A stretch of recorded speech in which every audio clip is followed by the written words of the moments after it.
달입니다. 5월 한 달 동안 행복한 가정 만들기에 대하여서 한번 생각을 해 보기를 원합니다. 사람은 가치를 추구하는 존재입니다. 사람은 동물과 달라서 먹고 자는 생리적 욕구를 충족한다고 하여서 만족할 수는 없습니다. 물론 가장 기본적인 의식주를 해결하는 것이 우리의 가장 기본적인 행복과 또 가치 추구의 밑바탕이 되는 것은 사실입니다. 그러나 일반적으로 말하면 사람은 의식주의 필요를 충족하는 그 이상의 가치를 추구합니다. 가치 있는 삶을 사모합니다. 그래서 한때 유행하였던 Purpose Driven Life라는 목적이 이끄는 삶이라는 단어에서 한번 따와서 Value Driven Life, 가치가 이끄는 삶에 대해서 우리가 생각해 보게 됩니다. 과연 우리는 어떤 가치가 우리를 인도하고 있는가, 어떤 가치를 향하여서 우리가 추구하며 나아가는가를 살펴보려는 것입니다. 가치 있는 삶이 단순히 물질적 풍요나 품위 있는 삶, 사람들에게 존경받는 삶만을 의미하지는 않습니다. 우리의 주위에는 물질적인 풍요가 있다 할지라도 가정이 행복하지 못하거나 그 사람의 성품이 원만하지 못한 소위 졸부에 해당하는 사람들도 많이 있고, 아름다운 성숙과 관계성을 형성하지 못함을 통하여서 본인은 잘났다고 하지만 그 사회와 주위 사람들이 불편을 겪는 경우도 참 많이 있습니다. 사람에게 가장 중요한 것은 살아갈 가치를 찾는 것, 자신의 시간과 노력과 물질과 또 현재의 만족을 연기하기까지 할 수 있는 어떤 가치를 발견하는 삶이라 하겠습니다. 우리는 자칫 거짓된 가치에 속는 경우가 참 많이 있습니다. 예를 들어서 지금부터 한 10년, 20년 전에는 그런 경우도 많이 있었죠. 우리의 자녀들을 잘 키우기 위해서 태아 교육을 한다고 임신하고 난 후에 대형 헤드폰으로 배에 대고 음악을 들려주거나 영어, 중국어, 일본어까지 들려주는 그러한 시대가 있었습니다. 물론 그 덕분에 조금 더 언어를 잘하는 경우가 있을 것입니다. 그래 무의식 속에 그러한 언어적인 발달이 있고 음악적인 소양이 있었을 겁니다. 그런데 10년, 20년이 지나고 난 한국 사회와 미국 사회에는 인간성이 상실되어 버린, 너무나 경쟁적이고 너무나 다른 사람을 이해하지 못하는 메마른 성격들이 더 많이 생겼다는 것입니다. 경제적으로는 더 풍요하고 외국어는 더 많이 사용하지만 사람들은 더 힘들다고 이야기합니다. 더 어렵고 세계에서 자살률 1위를 기록하는 나라가 되었습니다. 가치가 무엇인가 하는 것입니다. 우리가 일상적으로 생각하는 가치에는 거짓된 가치가 있고 참된 가치가 있을 겁니다. 사람들이 가장 추구하는 가치이지만 거짓된 가치에 대하여 성경은 3가지를 이야기합니다. 시험은 창세기 3장에 나오는 창세기 3장 6절에서의 선악을 알게 한 나무의 실과의 모습과 예수님의 사역 초기에 시험 당하신 모습, 그리고 요한일서 2장 16절에 나오는 3가지가 항상 동일한 인류 역사의 처음과 과정과 마지막에 나타나는 거짓된 가치라는 것입니다. 사람들은 먹음직한 것을 최우선의 가치로 합니다. 그래서 예수님에게도 돌이 떡덩이가 되게 하라는 것이 첫 번째 시험이었습니다. 요한 사도는 육신의 정욕을 첫 번째로 이야기합니다. 리처드 포스트는 이것을 돈이라고 이야기합니다. 머니가 있으면 무엇이든지 먹을 수가 있고 돌도 떡덩이로 바꿀 수 있는 것이 돈이라는 것입니다. 육신의 정욕을 만족시켜 줄 수 있는 것이 돈이라는 것입니다. 그래서 오늘날은 돈을 최고의 가치로 삼고 있습니다. 돈이면 안 될 것이 없다는 그 가치 때문에 어려서부터 조기 교육을 시키고 좋은 학교, 좋은 직장을 통해서 돈을 많이 벌게 하려는 그러한 가치관 속에 살아갑니다.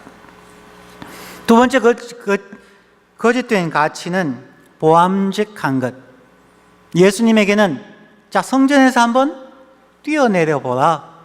그러면 천사들이 밑에서 받쳐주어서 세상 사람들이 바라볼 때 너무나 기적과 같은 화려한 모습들이 있을 것이다. 그러면 인기도 올라가고 멋지지 않을까. 예수님에게 주어진 두 번째 가치관의 시험이었습니다. 사도 요한은 그것을 안목의 정욕이라고 이야기하였고 리처드 포스트는 그것을 섹스라고, 성이라고 이야기합니다. 사람들이 보기 아름답게 보이기 위하여서 요즘은 자기의 뼈까지 깎아서 성형하는 경우들도 참 많이 있습니다. 아름답게 보이고자 하는 것 때문에 자신의 존재 가치조차도 깎아버리는 그러한 경우들이 있습니다. 세 번째 거짓된 가치는 지혜롭게 할 만큼 탐스러운 것입니다. 사단은 예수님에게 나에게 절하면 세상의 모든 영광을 너에게 주겠다. 사도 요한은 그것을 이생의 자랑거리라는 것입니다. 좁은 의미에서는 자기 자랑, 자식 자랑, 손주 자랑으로 가지만 더 나가면은 권력에 대한 자랑입니다. 리처드 포스는 이 부분을 파워, 권력이라고 이야기합니다.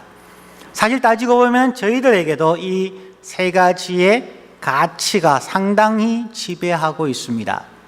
돈을 많이 벌고 우리의 자녀가 좋은 직장 갖기를 원합니다. 우리의 자녀들이 건강하고 예쁘고 남들이 보기에 멋진 것을 추구합니다. 권력을 가지고 세상을 한번 휘두르면서 살아가는 자녀가 되기를 원합니다. 이러한 거짓된 가치, 거짓된 것에 대한 시험이 인류 역사 속에 항상 있어 옵니다. 저도 자녀를 키우면서 그러한 회개할 때가 참 많이 있습니다. 우리는 가정이 최고의 가치라고 이야기하고 우리의 자녀를 정말 가치 있는 나의 모든 것을 쏟아부을 수 있는 자녀라고 이야기합니다. 그러나 어느 순간 저 자신이 깨달은 바가 있습니다.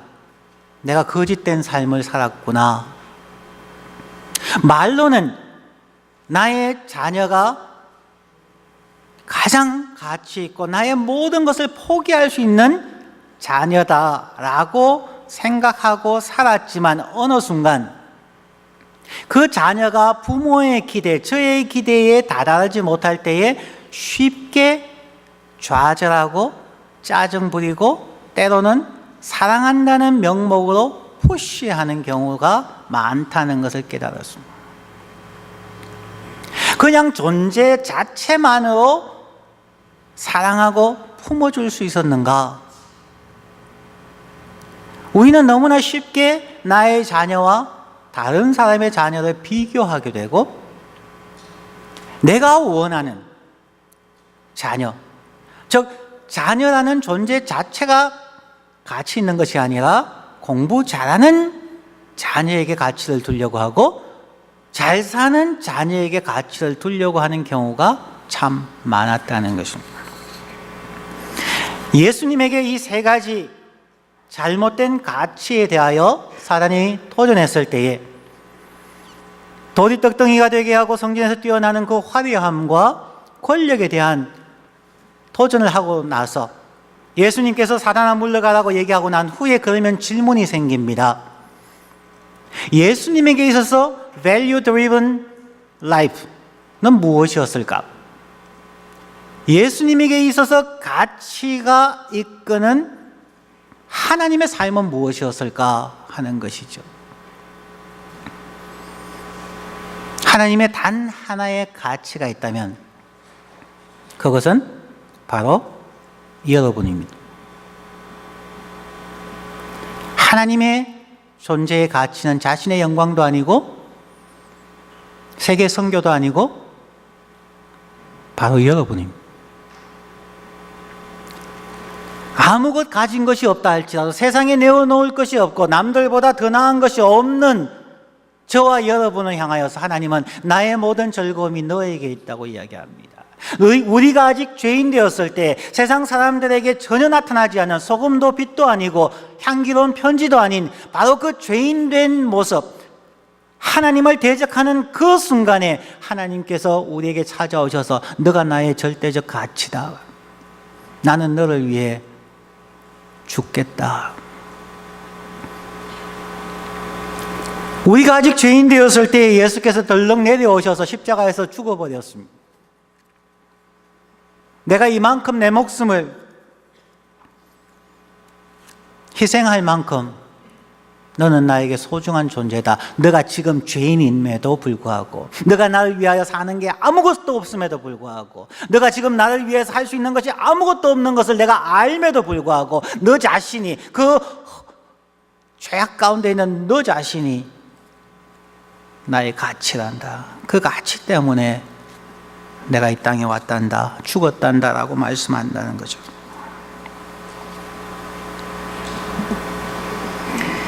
오늘 예배할 때 찬양한 곡이 있었죠. 사랑하는 아들아 내가 너를 잘 아노라. 사랑하는 내 딸아 너에게 축복을 더하노라. 십자가에 죽으신 그 예수 그리스도와 그를 보내신 하나님께서 하시는 사랑의 고백입니다. 내가 너를 잘 안다. 너가 얼마나 부족하다는 것을, 내가 너에게 투자한 것에 비하여서 결과물은 초라한 것을 내가 잘 안다. 그럼에도 불구하고 내가 너를 사랑한다는 거죠. 내 딸아 나의 모든 축복을 너에게 더하겠다는 그것이 아버지의 마음, 부모의 마음, 하나님의 마음.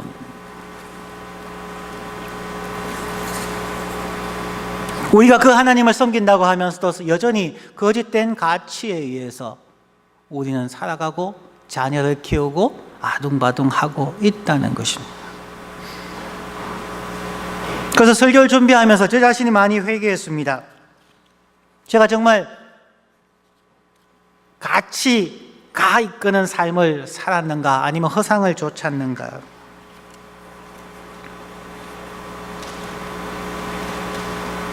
우리는 진정한 가치를 추구해야만 합니다. 그리고 가장 중요한 가치의 하나는 행복한 가정입니다. 올 한 달 동안에 행복한 가정을 만들기 위해서 우리가 어떻게 살아야 하는지, 부부 관계는 어떠해야 하는지, 부모와 자녀와의 관계는 어떠해야 하는지 한번 살펴보기를 원합니다. 우리 모두가 경험하는 것처럼 행복한 가정을 이루는 것은 쉽지 않습니다. 우선 남자와 여자의 차이를 아는 것은 매우 기본적이며 중요한 것이죠. 어느 정도 아시는지 한번 살펴보겠습니다. 사람이 쉬는 동안에 남자의 뇌는 70%가 기능을 멈추게 되므로 진정 쉬게 됩니다. 남자가 쉴 때는 아무 생각 없습니다. 옆에서 뭐라고 하면 귀찮습니다. 남자가 쉬을 때는 내버려 두십시오. 반면에 쉬는 동안 여자의 뇌는 90%가 더욱 활성화되어져서 더욱 브레인은 작동을 하게 되므로 더 많은 말을 하게 되고 더 많은 바가지를 긁게 됩니다. 남자는 화가 나면 술을 마시거나 폭력적이 됩니다. 그래서 심하면은 독재자들은 전쟁을 일으키기도 하지요. 여자는 화가 나면 쇼핑몰에 갑니다. 물건을 사거나 최소한 아이 쇼핑을 해야만 합니다. 남자는 공간 개념이 강해서 패러렐 파킹을 잘 하지만 여자분들은 상대적으로 잘 못합니다. 남자는 멀리 보고 여자는 가까이를 보기 때문에 야간 운전은 남자가 하는 것이 좋고 낮 시간의 운전은 여자가 하는 것이 안전하다고 합니다.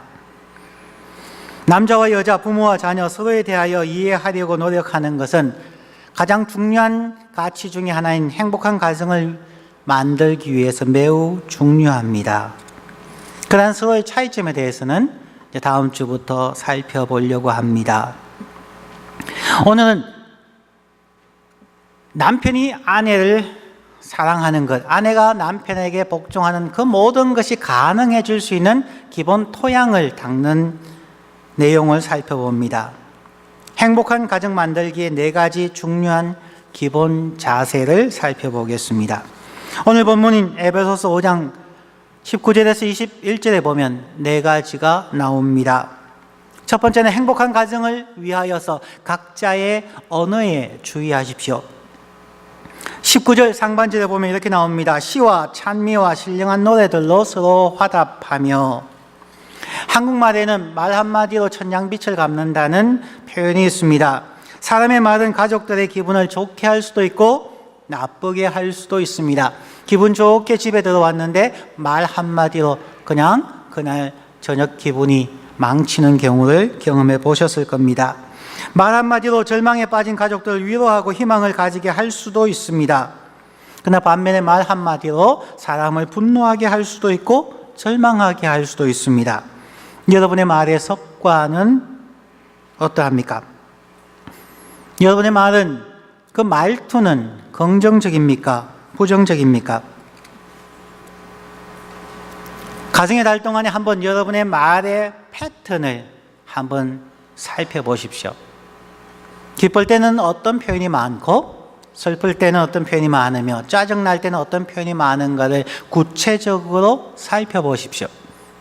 그리고 부정적인 단어에 대해서는 그 단어를 사용하지 않겠다고 결심할 뿐만 아니라 힘써 노력하셔야만 합니다. 19절 상반절에 나오는 시와 찬미와 신령한 노래들로 서로 화답하라고 하는 이 이야기를 우리는 잘못 이해하지 않아야 합니다. 어떤 그리스도인들은, 어떤 교회 다니는 사람들은 입만 벌리면 복음성가가 나오고 찬송 구절이 줄줄 나오시는 분들이 있으세요. 그럼 그것이 성경적인가? 그렇지 않습니다. 그리스도인들 중에 이중 인격자들이 참 많습니다. 예배할 때나 기분 좋을 때는 입에서 시와 찬미와 신령한 노래들이 많이 나오는데 한번 열받으면 똑같은 입에서 별의별 얘기가 다 나옵니다. 정말 설교 시간에 표현할 수 없는 단어들이 너무 자연스럽게 나옵니다. 성경에도 이야기하죠. 한 우물에서 단물과 썬물이 어떻게 나오며 한 입에서 찬양과 저주의 말이 어떻게 나올 수 있느냐. 우리는 한 입으로 시와 찬미와 신령한 노래들과 함께 원망과 불평과 저주와 욕설이 나온다는 것입니다. 그러면 시와 찬미와 신령한 노래들로 서로 화답하라는 의미가 무엇일까요? 저의 해석은 이렇습니다. 필요할 때 찬송 몇 구절, 성경 몇 구절을 얘기하는 것이 아니라 그것을 더 넘어가서 성경에 나오는 시편과 찬미와 신령한 노래들의 내용이 무엇인가를 살피자는 것입니다. 시편에 나오는 수많은 찬양 시들과 성경 구절에 나오는 그것이 표현하는 주 내용이 무엇일까요? 첫 번째는 하나님의 임재입니다. 두 번째는 하나님의 위대하심과 사랑입니다. 시와 찬미와 신령한 노래들을 앵무새처럼 되뇌는 것이 아니라 우리의 삶 속에서 나의 입에서 찬양이나 성경 구절이 전혀 나오지 않는다 할지라도 날마다의 삶 속에서 나의 마음과 나의 말투와 나의 인간관계 속에서 하나님의 임재를 의식하고 말해라는 것입니다. 가정에서나 직장에서나 자녀를 대할 때나 친구를 대할 때나 어디에 있든지 시와 찬미와 신령한 노래라는 말을 기억하는 사람들은 지금 하나님이 나와 함께 계신다는 그 하나님의 임재를 의식하며 살아가고, 아내와 대할 때에, 가족과 대할 때에 서로 하나님의 임재와 하나님의 사랑과 하나님의 위대하심을 서로 말하고 위로하고 격려하는 말투로 바뀌라는 것입니다. 표면적인 구절이 아니라 하나님의 임재입니다.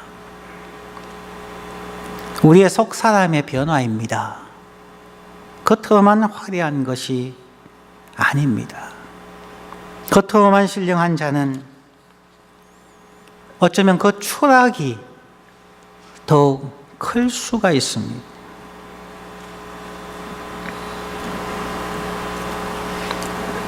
하나님의 임재와 하나님의 위대하심을 찬양할 뿐만 아니라 그 내용이 나의 마음을 변화시키고 나의 언어 사용을 변화시키고 나의 성품을 변화시키는 것, 그것이 에베소서 5장 19절에 말하는 것이라고 생각을 합니다. 저와 여러분의 마음 속에, 단어 속에 찬양과 감사와 기쁨과 같은 단어를 사용하려고 노력하여야만 합니다. 시와 찬미와 신령한 노래는 바로 그런 하나님의 임재에 대한 감사입니다. 그 하나님의 사랑에 대한 찬양입니다. 그 하나님의 거룩하심에 대한 경외심입니다. 그것이 서로에게 있어야 한다고 말하고 있습니다. 한 가지 예를 들어 드립니다. 한 마을에 죽을 파는 두 개의 가게가 있었습니다. 그 두 죽을 파는 가게는 맛도 가격도 손님도 비슷했지만 늘 한 가게의 매출이 훨씬 높았습니다.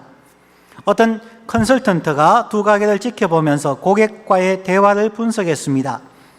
오른쪽 가게의 종업원은 음식인 죽을 가져오면서 계란을 넣을까요 말까요? 라고 손님에게 물었고, 왼쪽 가게의 종업원은 이렇게 물었습니다.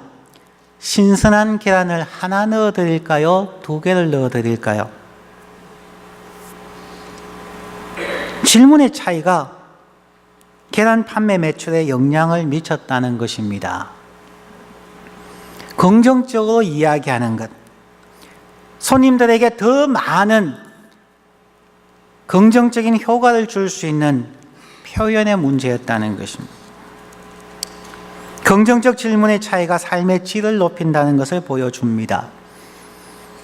우리의 가족 관계에서도, 부부 관계나 부모와 자녀 관계의 관계 속에서 우리의 대화의 주가 돈 많이 벌었냐, 좋은 직장 갈 거냐, 아니면 두 번째 좀 예쁘게 살아라. 저희 딸아이가 이모에게 받은 충격이 한 10여 년 전에 얘기를 하더라고요. 뭐냐면은, 야, 너가 살 좀 더 뺐으면 예쁠 건데. 이게 이 학생들한테 엄청난 상처죠. 오늘 외모 지상주의예요. 남의 외모에 대해서 얘기하지 마세요. 그 다음에 권력에 대해서. 우리의 대화의 주로 그것입니다. 특별히 한국의 아빠들, 자녀들에게 물어보는 거 별로 없지 않습니까? 공부 잘했냐? 성적이 어떠냐? 좋은 직장 가졌냐? 여자친구 있냐? 그 외에는 무슨 질문 하세요? 내가 너를 사랑한다. 우리 같이 낚시 가자. 우리 같이 야구 구경 가자. 그게 아버지죠. 자, 두 번째. 행복한 가정을 위하여 항상 하나님께 예배하십시오. 19절 하반절에 보면은 너희의 마음으로 주께 노래하며 찬송하며. 재미나는 부분은 하나님 앞에 예배하기 전에 먼저 서로에게 시와 찬미와 신령한 노래들로 화답하고 난 후에 하나님께 나와서 마음으로 주께 노래하며 찬송하라는 것이에요. 순서 바꾸지 마십시오. 하나님을 찬양하고 난 후에 서로 화답하십시오라고 얘기하지 않고 있다는 것을 잘 기억하십시오. 가정에서 시와 찬미와 신령한 노래들로 이야기한 상태에서 하나님 앞에 나와서 노래하며 찬송하십시오, 예배하십시오라는 것입니다. 우리에게 이런 가정을 주신, 시와 찬미와 신령한 노래들로 서로 화답할 수 있는 가정을 주신 하나님, 그렇게 서로에게 화답하며 감사와 기쁨과 찬양의 말과 표정이 있는 가정을 주신 하나님을 찬양하며 경배할 수 있다는 것입니다. 그렇지 않으면 여러분, 가정이 힘들면 교회 와서 예배하기 힘들지 않으세요? 직장이 힘들고 학교가 힘들고 마음이 불편하면은 하나님 앞에 나와서 예배하기가 불편하지 않으세요? 우리가 하나님 앞에 노래하며 찬송하기 위하여서는 가정이 행복해야 합니다. 그리고 우리가 먼저 가정에 긍정적인 감사와 찬양과 기쁨의 말과 표현들이 있어야 한다는 것이죠. 그 후에 가정의 머리가 되신 예수 그리스도의 심을 우리가 믿고 고백하는 예배를 드리는 것입니다. 여러분, 절대로 공적인 예배에 빠지지 마십시오. 날마다의 삶에서 마음으로 주님께 노래하며 찬송하십시오. 예배 시간뿐만 아니라 날마다의 순간 마음으로 주님께 노래하며 찬송하는 것입니다. 바울 사도는 로마서 12장 1절과 2절에서 말합니다. 그러므로 형제들아, 내가 하나님의 모든 자비하심으로 너희를 권하노니 너희 몸을, 일상생활을 하나님이 기뻐하시는 거룩한 산 제사로 드리라. 이는 너희의 드릴 영적 예배니라. 너희는 이 세대를 본받지 말고 오직 마음을 새롭게 함으로 변화를 받아 하나님의 선하시고 기뻐하시고 온전하신 뜻이 무엇인지 분별하도록 하라. 날마다의 삶에서 이 세상이 이기적이고 비교적인 생각과 문화에서 벗어나서 날마다 변화되어지는 하나님의 선하시고 기뻐하시고 온전한 뜻이 무엇인지를 분별하기 위해 노력하며 살아가는 삶이 되십시오. 그러면 또다시 순환하듯이 가정에서도 시와 찬미와 신령한 노래들로 우리는 함께 서로를 대할 수 있게 될 것입니다. 저와 여러분의 마음과 가정에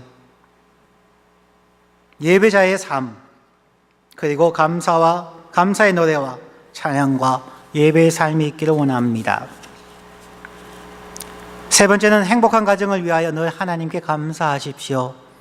20절 말씀에 범사에 always giving thanks to God, 범사에 우리 주 예수 그리스도의 이름으로 항상 아버지 하나님께 감사하며, 우리에게 주어진 현재의 삶에 감사하는 것은 매우 중요합니다. 범사에 감사하라고 하는 말씀, 우리의 눈에 보기는 불편하고 좋지 않은 상황이라도 믿음으로 감사하십시다. 모든 것을 합력하여 선을 이루시는 하나님께 믿음의 고백으로 감사하십시다. 바울 사도는 로마서 8장 28절에서 모든 것을 합력하여 선을 이루시는 하나님을 찬양합니다. 우리가 알거니와 하나님을 사랑하는 자 곧 그 뜻대로 부르심을 입은 자들에게는 모든 것이 합력하여 선을 이루시느니라. 하나님을 믿고 하나님의 역사하심을 믿고 우리 함께 의지하십시다. 사람들은 자기보다 좋은 여건의 사람들과 자신을 비교함으로써 불평과 원망이 생깁니다. 그러나 우리보다도 못한 사람들이 이 땅에 얼마나 많은지 모릅니다. 얼마 전 미국의 28가 우리 그라나페스에서도 그런 큰 광고판이 있었습니다. 미국 안에서조차 6명 중 1명이 기아로 인하여서 고통을 받고 있다고 이야기합니다. 어렵고 힘들어도 감사가 있는 가정은 하나님께서 복 주시기를 원하는 가정입니다. 우리 자신은 어떠한 상황에서도 감사할 수도 있고 원망할 수도 있습니다. 그러나 감사하는 가정은 모든 가족들의 자존감이, 셀프 에스팀이 높아집니다. 감사히 사는 삶을 사는 자에게 하나님은 더 큰 은혜와 축복을 채워주실 것입니다. 네 번째로, 행복한 가정을 위하여서 피차 복종하십시오. 21절 말씀에 그리스도를 경외함으로 피차 복종하라. 부부 사이에, 부모와 자녀 사이에 피차 복종하십시오. 우리는 그렇게 할 수 없다 할지라도 그리스도를 경외하기 때문에 그러해야 합니다. 마치 성부, 성자, 성령 하나님께서 서로에게 복종하시고 서로를 존중함으로 함께 세상을 창조하시고 함께 인간을 창조하시고 함께 구원 사역을 이루시고 함께 영원한 나라를 이루어 가실 것이기 때문입니다. 성부 하나님께서 성자 하나님 앞에 복종한다는 표현, 그것을 믿는 그리스도인이라면 부모님들도 자녀들에게 옳은 말에 대해서 복종하셔야 합니다. 남편이 아내에게 복종해야 합니다. 아내가 남편에게 복종해야 합니다. 피차 복종하라는 것입니다. 하나님에 대한 경외심 때문입니다. 그럼 때로는 억지로, 때로는 강제로 복종하십시오. 전에도 소개드렸던 것처럼 힘들 때에 이 구절을 기억하시고 서로에게 복종하십시오. 미국의 표현 방법입니다. Christ in me, Christ in you. 내 안에 있는 그리스도께서 당신 안에 있는 그리스도께 무난합니다.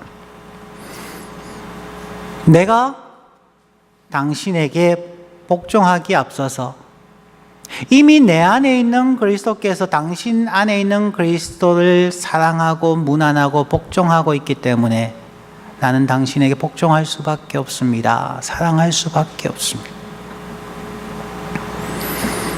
저와 여러분 안에는 그리스도가 있습니다. 그 그리스도는 죄인을 위하여 십자가에 기꺼이 죽으신 분입니다.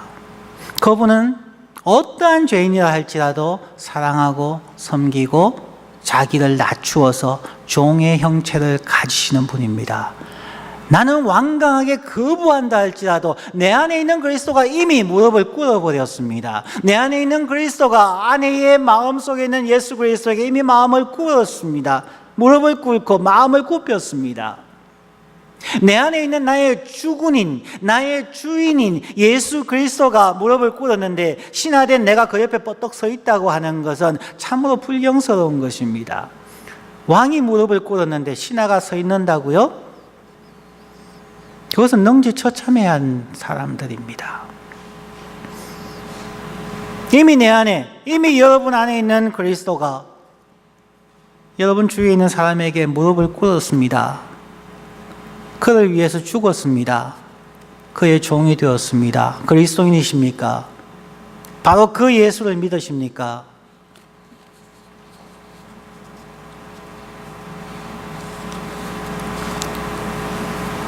우리를 구원하신 예수 그리스도, 우리 안에 임재하시는 그리스도께서